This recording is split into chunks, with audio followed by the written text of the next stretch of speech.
1.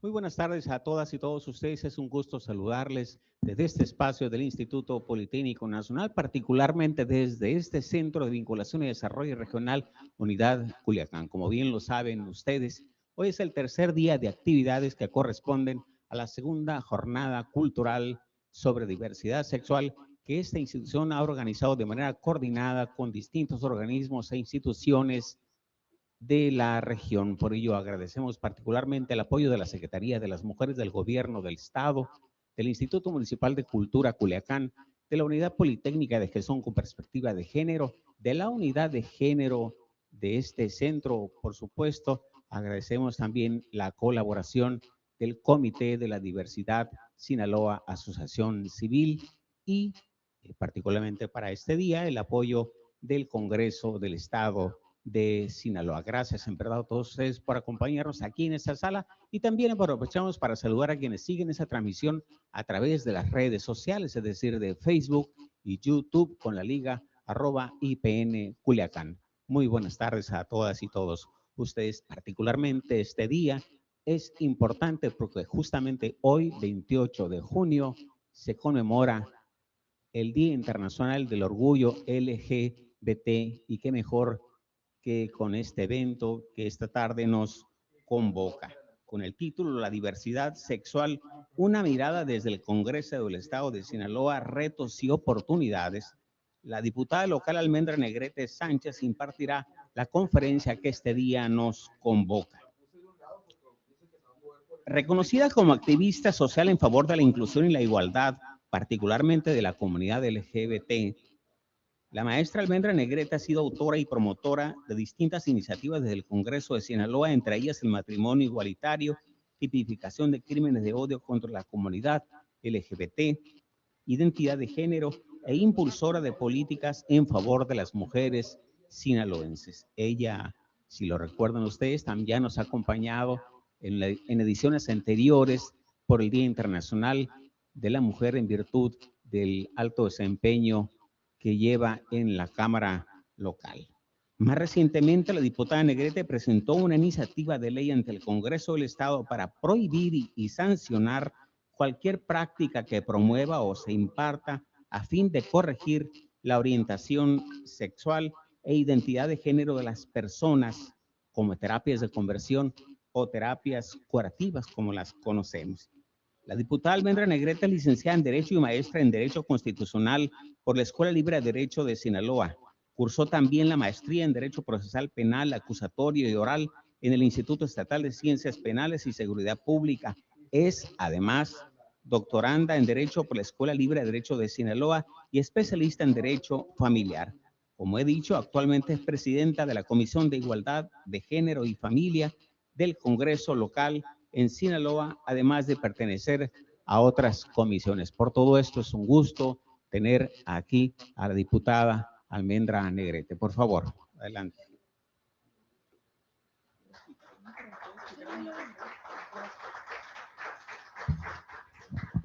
Hola, buenos días, muchas gracias. Hola, buenos días, muchas gracias. Pues es un placer estar otra vez aquí en el Instituto Politécnico y veo que la mayoría del aforo son académicos, quiero pensar. Yo también doy clases en la Universidad de Occidente, a mí me toca dar Derecho Jurisprudencial Civil y diversas materias en cuanto a derechos humanos. Cuando me invitaron a este tema, específicamente en la parte de retos, nosotros hemos tenido como diversidad sexual un gran avance que es palpable, es visible. Si ustedes salen a la calle o si van, por ejemplo, a Fórum, pueden ver que ya la gente, los jóvenes, ya son libres de expresarse como quieran. Además, son más incluyentes y cuando hablan son más amables con personas de la comunidad LGBTTIQ+. Pero eso no quiere decir que la discriminación por homofobia, lesbofobia y fobia y transfobia haya fallado.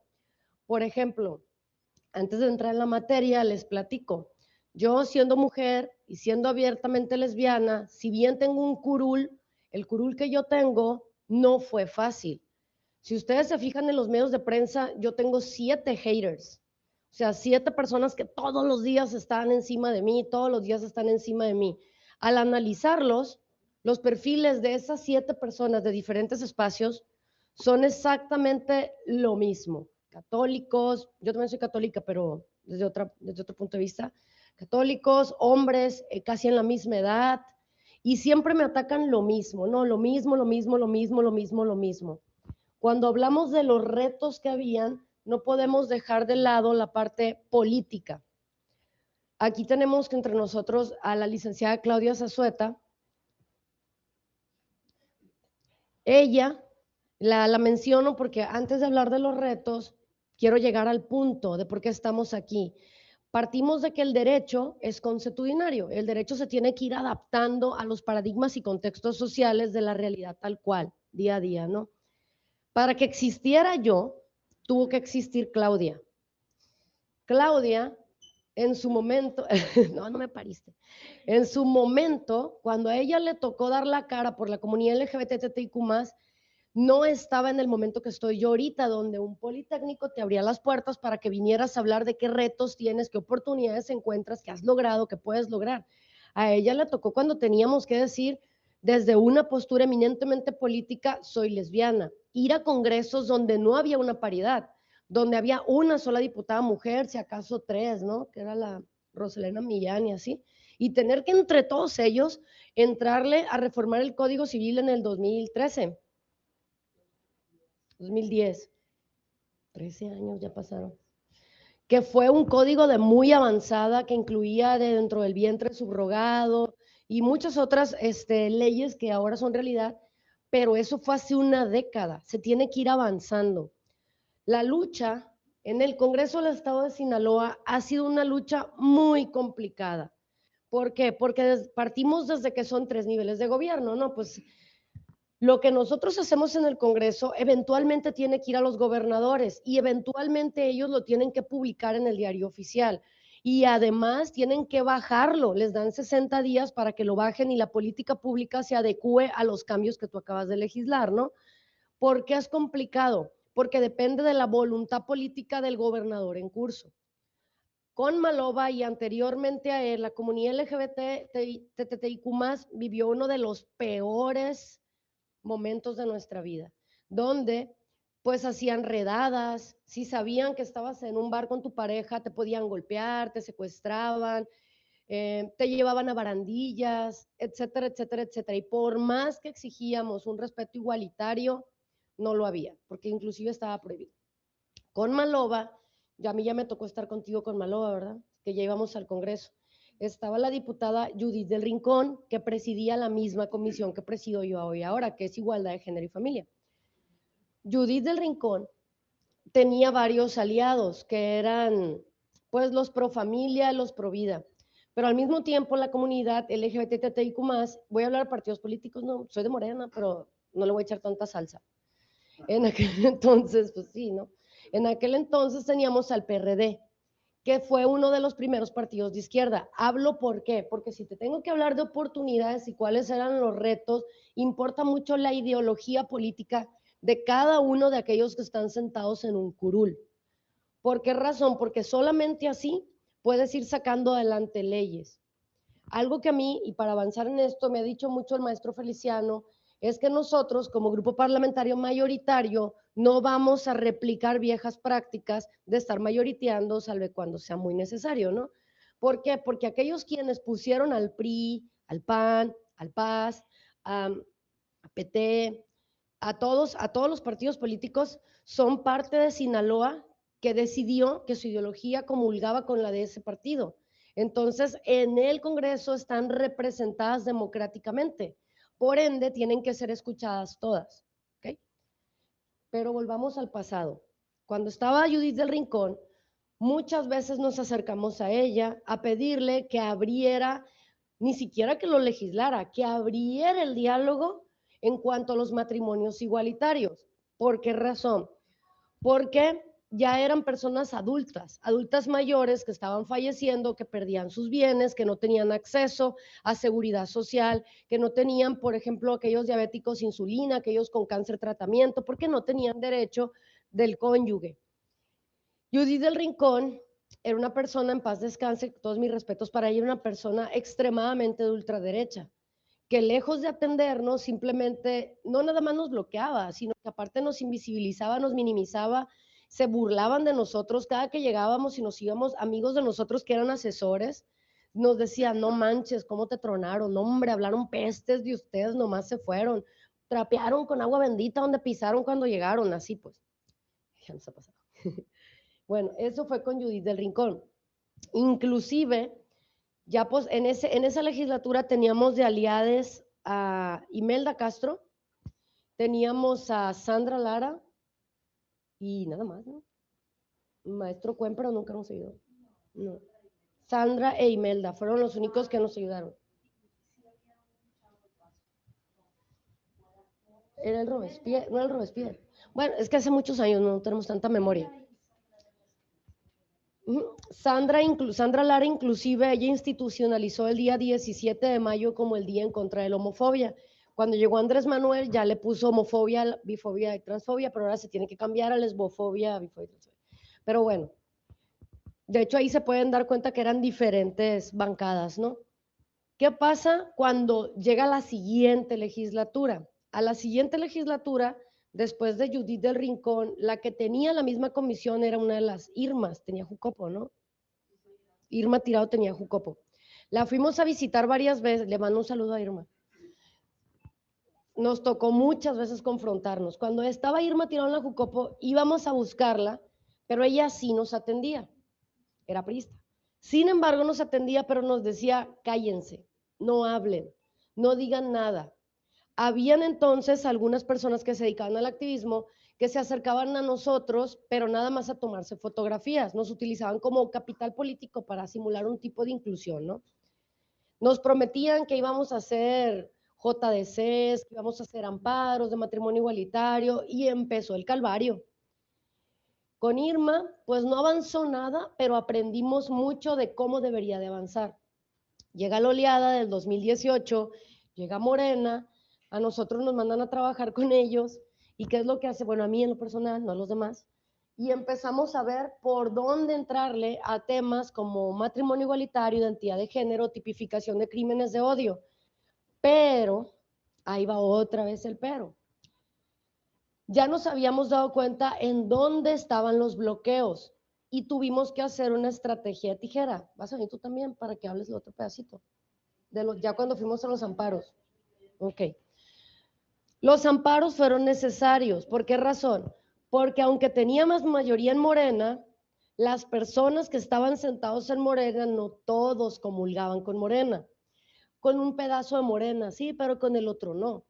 Entonces, ¿qué hicimos? Nos apoyó la ahora magistrada electoral, Aida Insunza, nos apoyó Graciela Domínguez Nava, nos apoyó Geraldine, casi toda la bancada morena, que esto no me voy a poner a acordarme, son muchos, y un sinfín de personas. El problema no estaba en quién nos apoyaba, el problema estaba en quienes no nos apoyaban.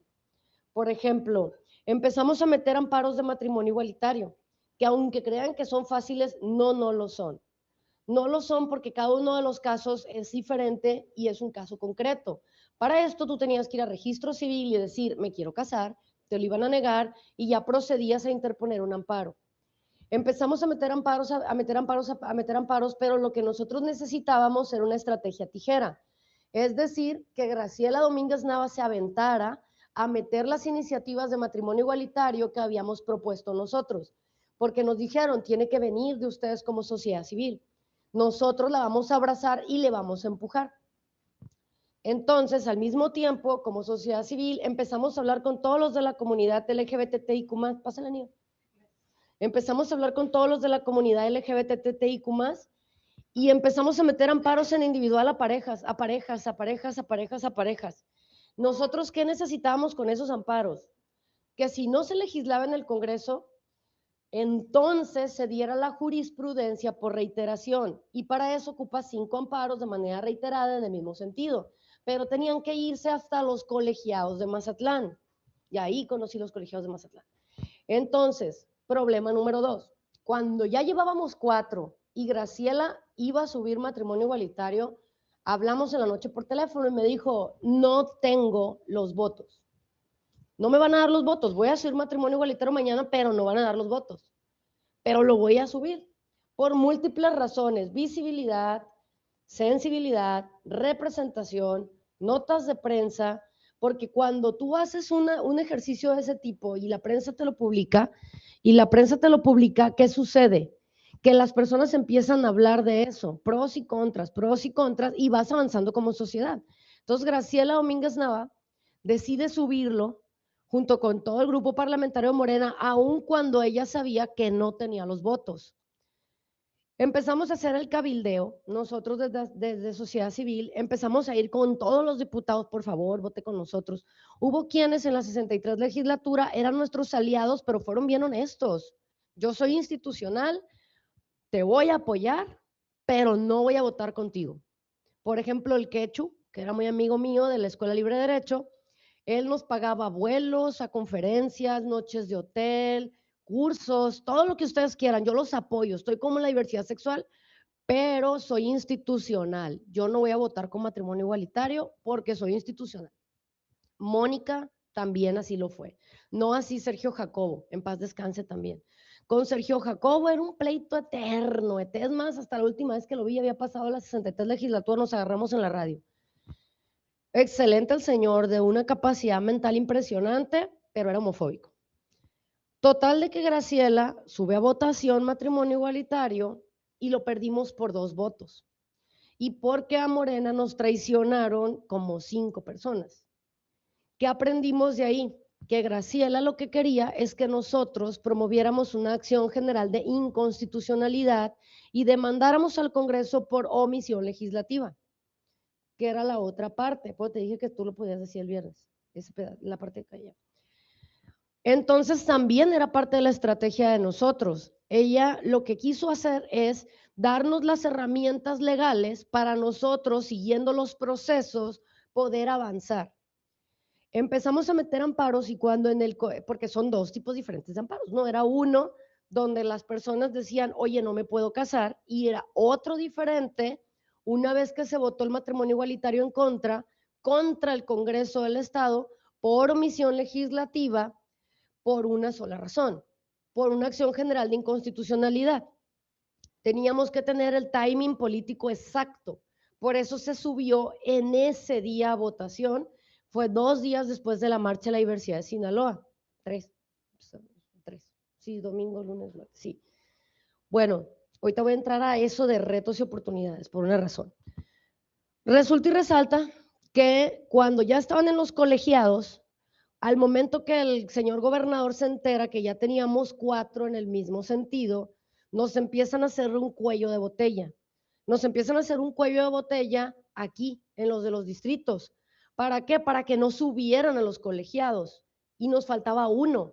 Con ese 1 que hubiese salido, era jurisprudencia por reiteración y la Suprema Corte, no hubiéramos necesitado legislar. La Suprema Corte de facto lo cambia y aquí nomás aparece la ley cambiada.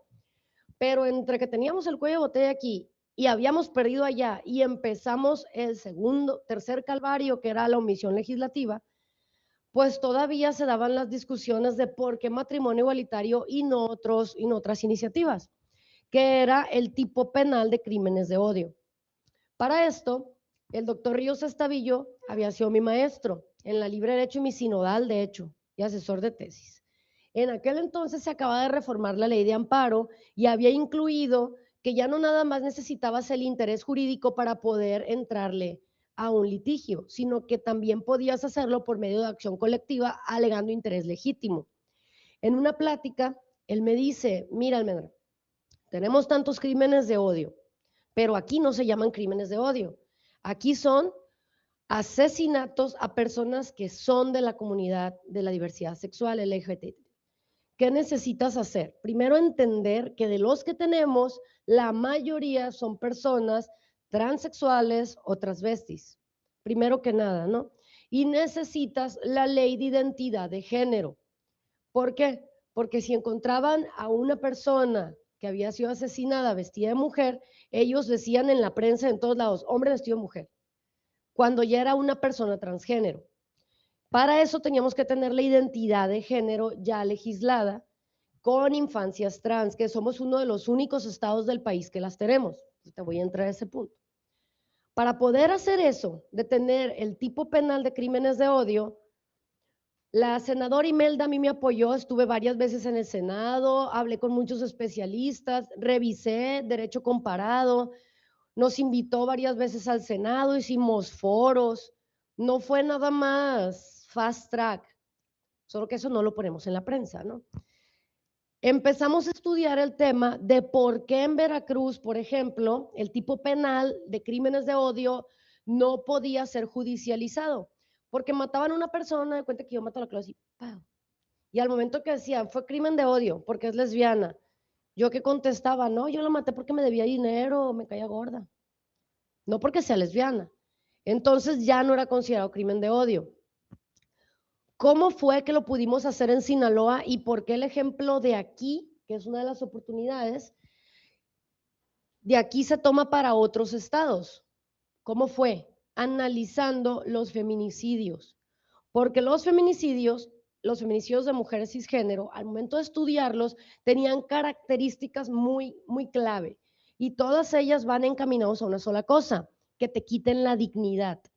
Entonces, cuando tú veías a una mujer que había sido víctima de feminicidio, siempre tenía laceraciones, siempre había sido expuesta, arrojada como si fuera basura, siempre le habían orinado, le habían echado semen, tenía huellas de defensa, etcétera, etcétera, ¿no? O expuesta en una cama, porque el punto de un feminicidio es que te odian por ser mujer y lo que quieren es quitarte tu dignidad. Al momento de hacer el tipo penal de crímenes de odio en Sinaloa y analizar por qué estaban sucediendo los feminicidios es que crimen de odio también es un delito de género. Entonces, de identidad de género, orientación sexual, fue que pudimos hacer el encuadre. Desgraciadamente fue estudiando eso, ¿no? Pues el encuadre y pudimos así poder decir, si una persona de la comunidad LGBTIQ+, es asesinado y está dentro de esto, quiere decir que fue un crimen de odio. Ya no es de que, me caíste mal, no. Así logramos hacer el tipo penal de crimen de odio, pero de nuevo vuelvo a lo mismo, todo es político. Presentamos la iniciativa de forma ciudadana, Graciela me dice, la vamos a acompañar, porque si algo tuvimos la comunidad LGBTIQ+, es que no se protegía a nuestra familia, no se protegía nuestros bienes, no se protegía nuestra vida, no se respetaba nuestro derecho a ser como queremos ser, no se respetaba la salud, no se respetaba ni siquiera lo que nosotros queríamos ser. Por eso, ya que salen los amparos, no voy a entrar tanto del tema para que Claudia lo platique, ella lo conoce al dedazo esa parte, ya que salen los amparos, pero primero cae el de omisión legislativa en el Congreso, ya te la mandé, por mandato judicial, obligan al Congreso en la 63 legislatura a que lo vuelva a subir, pero ahora es por mandato judicial, y aquel diputado que votase en contra tendría consecuencias de juicios de derechos políticos, porque ya no se lo estábamos pidiendo por su voluntad, ya habías caído en una omisión legislativa a nivel constitucional. Y por eso volvimos a subir matrimonio igualitario casi al final de la legislatura. Casito se le pasaban los tiempos a Graciela, pero no, llegó el último día, ¿no? Casi los 2 últimos días, apenitas lo sacamos. Y sale matrimonio igualitario. Pero como pueden ver, fue una lucha de más de 10 años, muchísimo estudio, muchísimos apoyos de diversos tipos y principalmente judicializado. No hubo voluntad, o era por ahí o era por el otro lado. Entonces se da el tipo penal de crímenes de odio para poder avanzar. ¿Qué buscamos? Igualdad sustantiva. Entonces ya es cuando llego yo. Cuando llego me dicen, ¿sabes qué? Pues te vamos a proponer para la Comisión de Igualdad de Género con el objetivo de que trabajes por infancias, comunidad LGBT, grupos vulnerables y mujeres. Traemos todo un compendio de leyes. De hecho, ayer le entramos a una más, que son las becas por orfandad a niños de mujeres víctimas de feminicidio, que es la ley 15 de un compendio legislativo que estamos haciendo de la agenda de las mujeres, que es la agenda púrpura. Pero bueno, en el tema LGBT, No es como que nada más voy a meter una iniciativa así porque sí, porque la vi que la metieron en México, no, porque nosotros no estamos haciendo copias al carbón de otros estados. Si no entiendes la idiosincrasia del sinaloense y si no has aprendido de la problemática que tienes, es muy difícil que puedas legislar, porque entonces vas a tener una ley que va a ser solamente una buena voluntad. Y ahí está el reto principal. El reto existe entre lo que dice la prensa, lo que dicen los activistas, lo que dicen las estadísticas y la política pública implementada en ese momento. Cuando llega el doctor Rubén Rocha Moya, lo primero que me dice es, yo apoyo la diversidad sexual. Yo la apoyo, no te voy a vetar, pero te voy a pedir respeto. Respeto hacia ustedes mismos y hacia los demás. Excelente. Empezamos a trabajar. ¿Por qué primero fue identidad de género? Por los crímenes de odio. Para yo poder entrarle a algo que se llama transfeminicidio y poder legislar el nuevo tipo penal de feminicidio que fuera totalmente incluyente, que fuera con perspectiva de género y que se aplicara a Sinaloa, teníamos que tener primero la identidad de género. ¿Y qué quiere decir? Con la tipificación de crímenes de odio, no nada más era como de que, si te matan, pues ya fuiste LGBT y es un crimen de odio. No. Hacer el tipo penal de crimen de odio significa de manera implícita y tangencial que el Estado reconoce que existes, que eres vulnerable y que necesita protegerte con un tipo penal. Crimen de odio, eso es. La tipificación de crímenes de odio, el Estado diciendo, tú por lesbiana, amiga, pero tú. El punto es de que yo me llevo con ella, no. El tipo penal de crimen de odio, eso significa que el Estado reconoce que tu muerte vale y que tú tienes que proteger y que tu vida es una obligación, una tutela garantista que el Estado te tiene que dar. Eso hicimos con el tipo penal de crimen de odio. Pasamos a la siguiente, que es identidad de género. Ya teníamos reconocido el matrimonio igualitario porque era el más urgente en cuanto a los bienes y el derecho a la salud. Ya teníamos reconocida tu existencia, tu muerte y tu vida. Ahora lo que tenemos que reconocer es tu libertad de ser quien tú quieras ser. Le entramos a identidad de género antes de hacer el tipo penal nuevo de feminicidio. ¿Por qué razón? Porque si hacíamos primero la adecuación del tipo penal de feminicidio, los transfeminicidios iban a quedar fuera.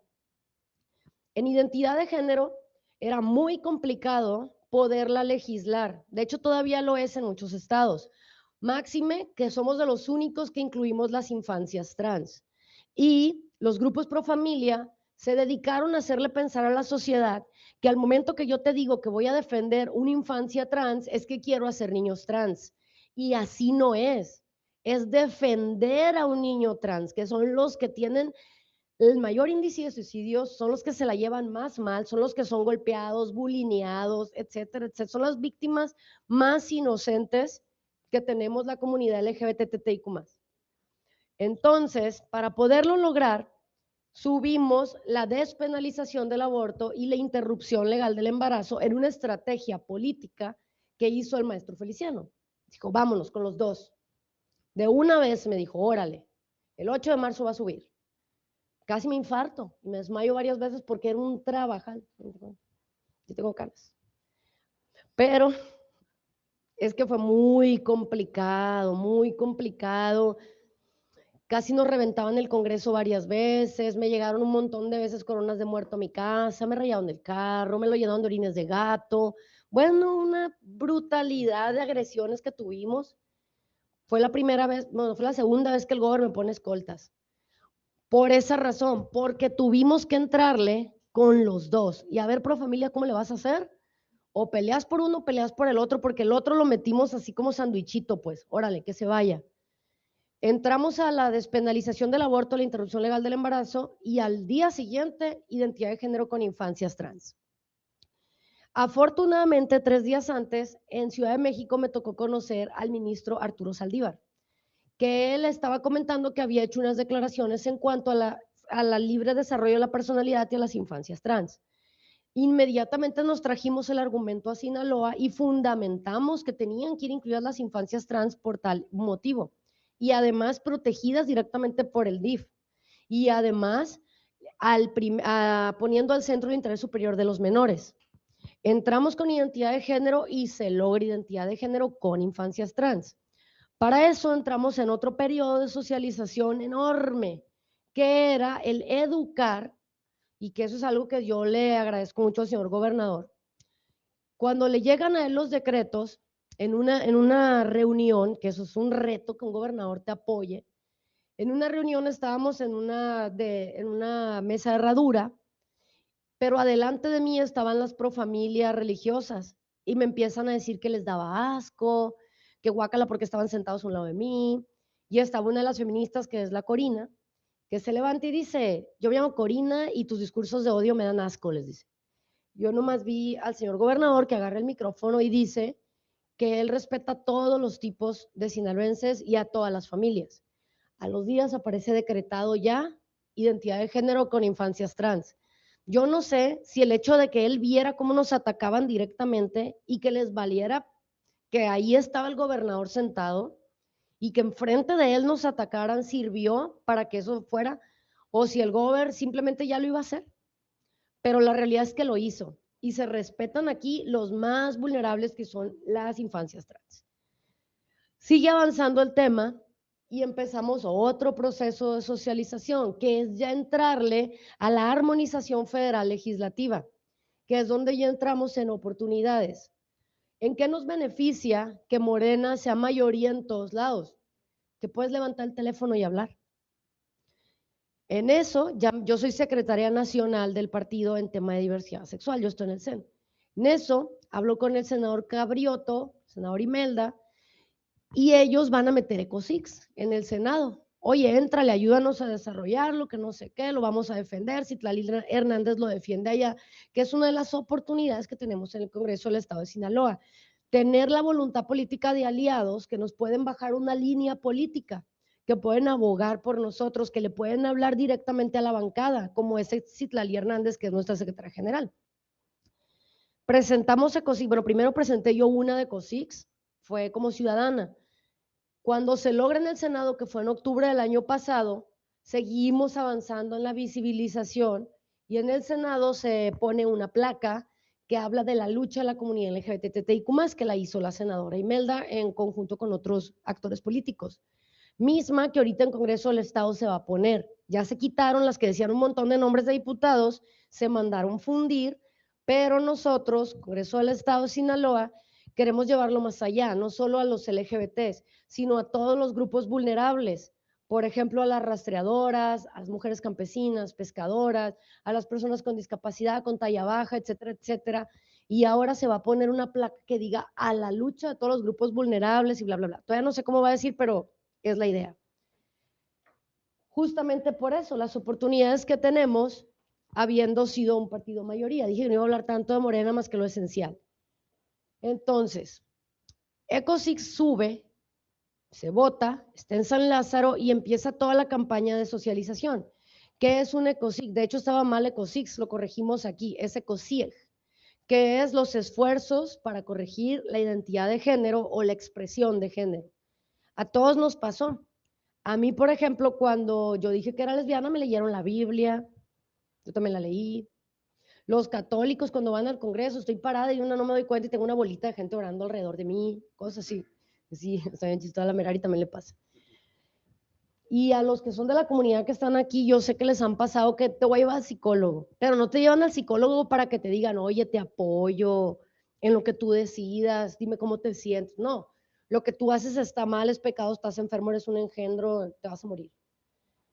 Ha avanzado tanto que de nuevo entramos a las oportunidades, que el Papa Francisco también hizo un comunicado porque se entrevista con un chique no binario. Cuando se entrevista con esta persona, el Papa Francisco empieza a cambiar el discurso de la iglesia de antes. Y eso nos ha ayudado a nosotros a que los legisladores que no comulgaban con nosotros no sigan sin comulgar, pero ya no nos hacen malas caras, ya es como que, pues el Papa dijo. Entonces, sí, ya no te odio, ya, te tolero. Bueno, hemos avanzado. Ahora, ECOSIC. ECOSIC no es un juego, no puede ser fast track, porque a la mayoría de quienes nos han dado ECOSICs son muy jóvenes, porque casi todos dicen que son LGBTs desde muy temprana edad. Por ejemplo, Nio, ¿cuándo supiste que eras bisexual? 13, 12. A lo que me refiero son lo de los ECOSICs. Pero la primera me parece que soy visible. Sí, no, pues tú también. Yo ya, Yo pongo ahí el Facebook. es que ella también es acción afirmativa, es mi suplente. Acá. Bueno, yo no. La cosa es que la mayoría de quienes pertenecemos a la comunidad LGBTTIQ+, cuando estamos jóvenes es cuando nos dan las terapias de conversión y es cuando todavía no tienes 18 años.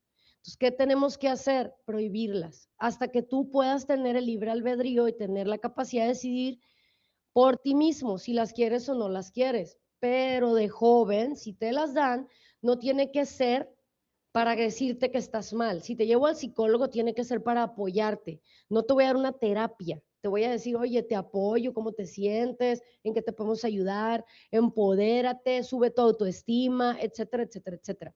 Pero son muy complicadas porque las mayorías de esas terapias, y eso fue bonita la que dije yo, la de los psicólogos, las lesbianas tienen violaciones correctivas, por ejemplo. Los LGBTs te meten a un centro, te mandan a campos militarizados en Estados Unidos y eres rico.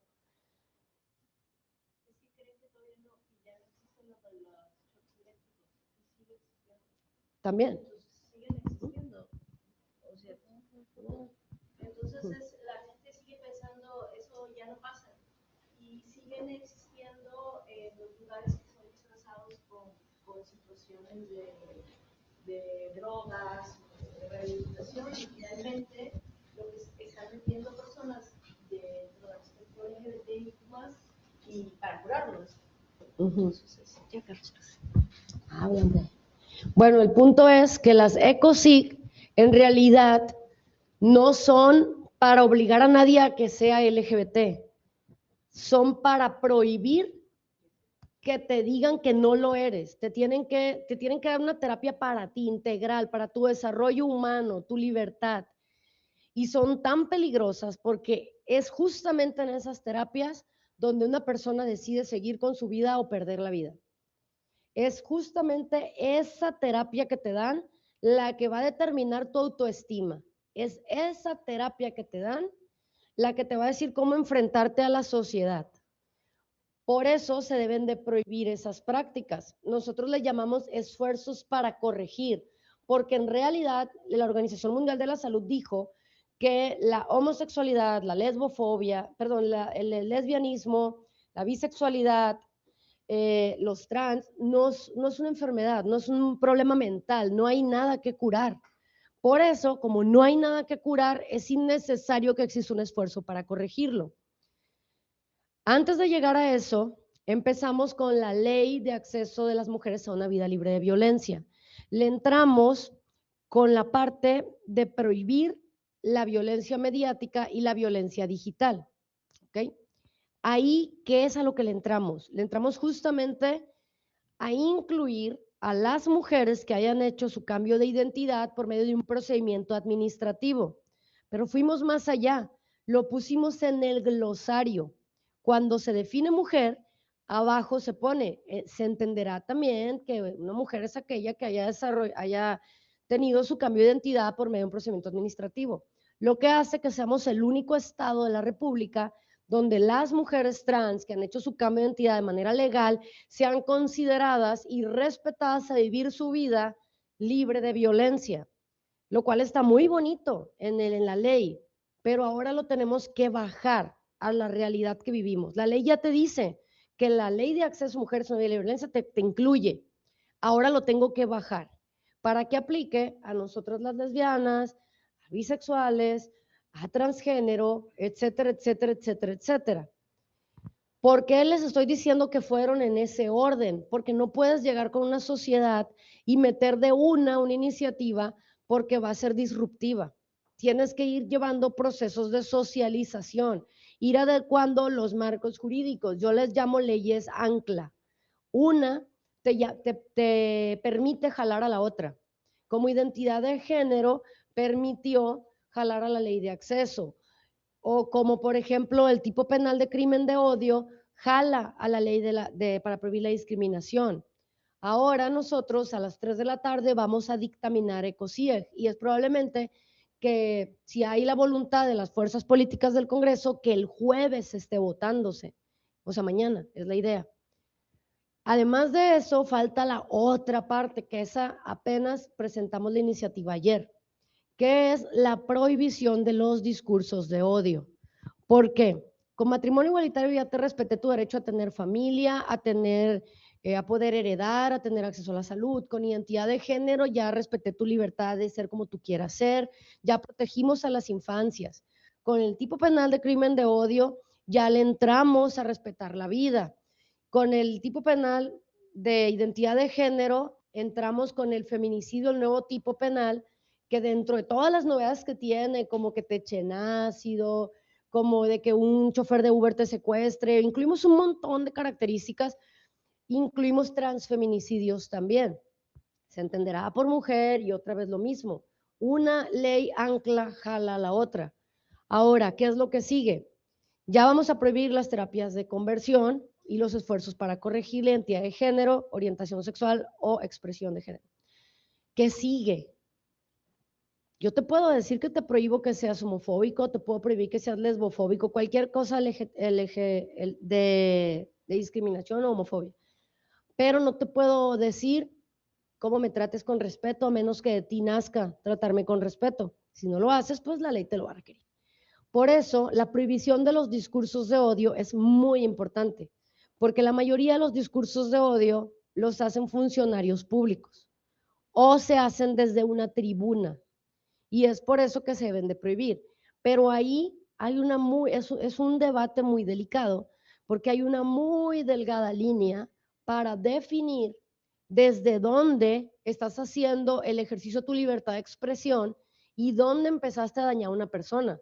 Porque yo te puedo decir una grosería, esta machorra, y puede ser que la persona no te conteste nada, no se sintió mal, pero yo lo dije en tribuna.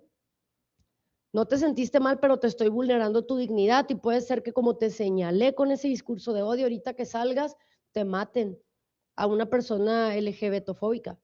Te mate, pues. Pones en riesgo con los discursos de odio la vida de la comunidad LGBTTIQ+.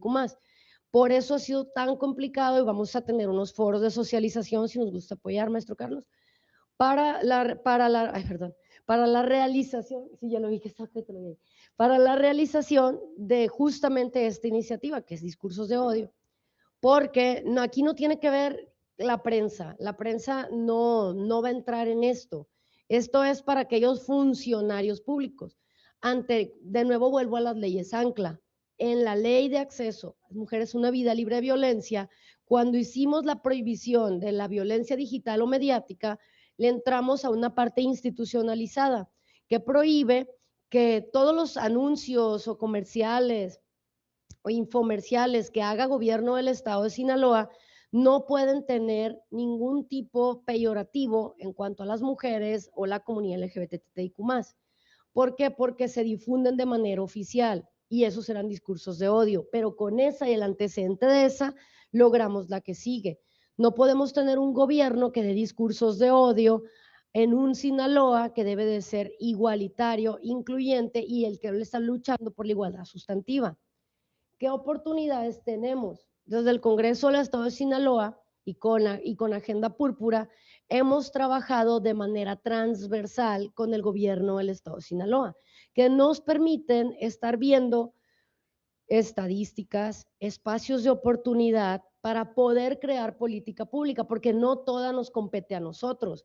Por ejemplo, los reglamentos de los DIF no nos competen a nosotros, el reglamento de registro civil no nos compete a nosotros, pero podemos hacer la ley que el gobierno del estado va a hacer reglamento. Y una de las principales oportunidades que tenemos ahorita en Congreso del Estado es por medio de la creación de leyes, crear política pública permanente, para que el día de mañana, si Morena ya no está, esa política continúe, porque los derechos humanos son irretroactivos. Todo lo que ganes en pro de los derechos humanos ya no se puede dar hacia atrás. pero tiene que estar bien fundamentado. Entonces, yo puedo durar 1 hora hablando de esto, ¿no? Pero básicamente hasta el día de hoy, esos son nuestros retos, esas son nuestras oportunidades, eso es lo que hemos logrado. Ayer justamente también le entramos a ir eliminando el estigma que viven las personas que viven con VIH-Sida y eliminamos la prohibición para contraer matrimonio si tienes VIH-Sida. Y esa fue una iniciativa que nos mandó el señor gobernador. ¿Qué sigue en el tema de VIH-Sida? El señor gobernador aprobó que ya se esté dando el PrEP, por ejemplo. ¿Qué queremos hacer nosotros? Que todos los LGBTTIQ+ sinaloenses por igual sean tratados por igual, en igualdad de circunstancias, en piso parejo, e ir avanzando para que Sinaloa sea más incluyente. Muchas gracias.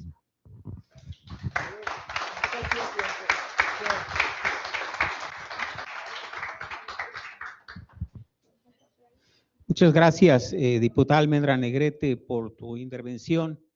Agradecemos también y saludamos nuevamente a quienes siguen la transmisión por redes sociales y por supuesto al público que está aquí presente en la sala. Saludamos a nuestros compañeros de los centros de vinculación en Los Mochis, Mazatlán y por supuesto también en el CIDIR Sinaloa en Guasave. Vamos a dar oportunidad ahora, si no tiene inconveniente, una ronda de preguntas y respuestas con la audiencia aquí presente, con el público aquí en la sala y por supuesto también con quienes están en contacto con nosotros a través de Facebook particularmente. ¿Alguien aquí en la sala tiene algún comentario, pregunta que hacerle a nuestra invitada? Por favor, es momento de hacerlo. Les pedimos que sean breves, por supuesto. ¿Alguien? Todo clarísimo.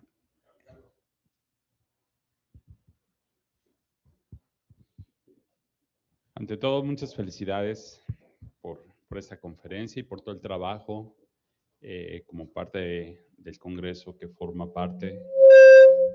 Maestra, yo tengo una pregunta, si existen actualmente políticas o programas específicos para garantizar la inclusión de las personas LGBTIQ+ en el ámbito laboral y protegerlos contra la discriminación en el empleo. Eso es, y bueno, se habló de retos y oportunidades. ¿Habrá otros desafíos pendientes que tengan por atender? Gracias. Pues sí hay, pero no son suficientes. Se tiene que empezar a legislar. El problema de legislar en materia de la ley del trabajo es que es federal.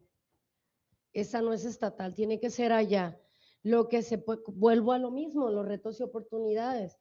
El señor gobernador tendría que crear política pública que baje a todas las instancias de gobierno, de manera en los 3 niveles además.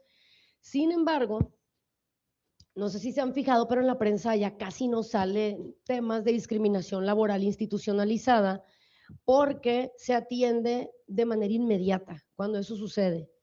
Además, en la Secretaría de las Mujeres sí tenemos un instituto de atención a la comunidad LGBTTIQ+, y en todos los municipios del estado de Sinaloa traemos ya el tema con los alcaldes de que vayan creando los institutos que defiendan a grupos vulnerables y de la comunidad LGBTIQ+. Además, tenemos la vicefiscalía especializada en atención a mujeres y a grupos vulnerables que incluye a la comunidad LGBTIQ+, que es lo que tenemos, pero de nuevo, nada de eso es suficiente hasta que como sociedad no entendamos que el respeto tiene 2 vías. Sí, muchas gracias. Sin duda alguna, bueno, conocer más del tema de diversidad sexual, pues nos permite crecer como individuos que formamos parte de una sociedad, promover igualdad, combatir la discriminación y construir una sociedad más inclusiva y respetuosa. Gracias. Solamente decir que tenemos bastantes saludos de quienes siguen la transmisión en redes sociales. Jesús Antonio, Ramón, en fin. ¿Alguien más aquí en la sala tiene alguna pregunta, comentario que hacerle a nuestra invitada?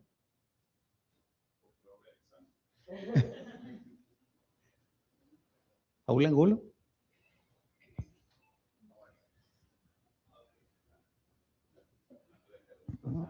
No, pues agradecer, por supuesto, a la diputada su tiempo, su conocimiento. Es muy enriquecedor escuchar a personas que pues tienen toda una trayectoria, que se han preparado, que se han esforzado. Y yo creo que uno como persona también empatiza mucho más cuando conoce esa lucha. Algo que sin lugar a dudas este tema y muchos otros siempre han generado mucha controversia. El origen que tiene precisamente es en eso, en no ponerse uno en los zapatos del otro. Yo creo que estamos llamados todos a eso. Antes que poner el dedo, como decimos, que señalar, sentirnos nosotros perfectos, nadie lo somos. Todos tenemos nuestras virtudes, nuestros defectos, pero por encima de todo ese respeto, sin lugar a dudas, hacia las personas y el tema del amor, al final de cuentas a eso estamos llamados todos también, debe de ser preponderante por encima de cualquier ideología, de cualquier preferencia.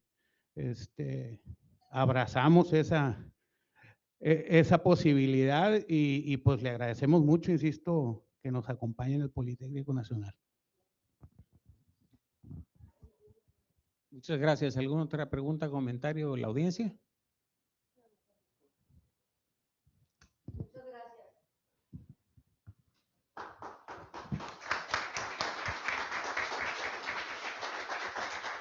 Vamos a cerrar la actividad del día de hoy. Repetimos, se inscribe en el marco de la segunda jornada cultural sobre diversidad sexual, por lo que le pedimos al director del centro nos haga el favor de entregarle un reconocimiento a nuestra invitada de este día, la diputada Almendra Negrete. Por favor, acá. Por favor. Ya me regañaron porque siempre me pongo enfrente del... ¿Sí? Bueno. A nombre del Instituto Politécnico Nacional, a través del Centro de Vinculación y Desarrollo Regional Unidad Culiacán, se otorga el presente reconocimiento a la maestra Almendra Negrete Sánchez por su destacada participación en la segunda jornada cultural sobre la diversidad sexual, al impartir la conferencia La diversidad sexual, una mirada desde el Congreso de Sinaloa, retos y oportunidades, celebrada el 28 de junio en la modalidad presencial. Pues muchas felicidades. Muchas gracias. Gracias.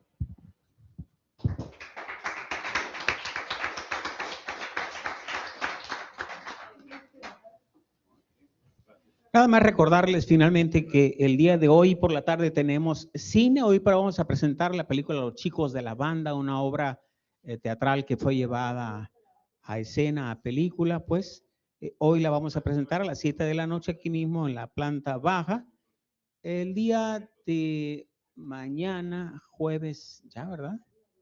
El día de mañana, jueves, también por la tarde tenemos cine, la película Primos, muy interesante, de un par de chicos que les va a gustar el tema. Y ya el viernes tenemos a las 11 de la mañana, sí, el conversatorio que hemos denominado Testimonios de Vida de la Comunidad LGBTIQ+. En este conversatorio estarán participando Claudia Zazueta, Armenta, que aquí está, muchas gracias Claudia por venir, Eduardo Toledo, un arquitecto, escenógrafo bastante conocido en la comunidad. También estará Alaska Maldonado, una chica transgénero, y va a estar también Omar Osuna Lizárraga del Comité de la Diversidad Sinaloa el viernes a las 11 de la mañana. Gracias a todos ustedes por acompañarnos, por estar aquí. Particularmente agradecemos la presencia de la Dirección de Programas Preventivos de la Secretaría de Seguridad Pública. Muchas gracias, buenas tardes, hasta pronto.